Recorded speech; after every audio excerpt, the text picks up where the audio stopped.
வெள்ளச்சாமி என்ன தெரியுமா? விஷயம் தெரியுமா? எப்படி தெரியும்? ஒரு விஷயம் வந்தா அடிக்கிற தெரியாம அடிச்சா சொல்றான். சொல்ல அண்ணா என்ன லேசா அப்படி இடுப்பு பிடிச்சு கிள்ளதுக்கு இம்புட்டு பையன் வேலையை விட்டு வந்து உட்காந்துருக்கீங்களே. ஏன்டா நீங்க எல்லாம் விருந்தாளிக்கு போறீங்களா?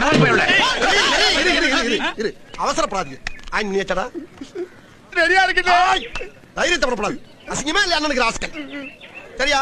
அந்த பிள்ளை லைட்டா இடுப்பு பிடிச்சிக்கிறதுக்காக உங்க வீட்டு பிள்ளையா நினைச்சு எல்லாரும் என்ன மன்னிச்சிருக்கேன். ஏண்டா பண்றதையும் பண்ணிட்டு எங்க வீட்டு பிள்ளையாடா நீ அடிக்கிறா அவனை. அப்ப சாப்பிட்டு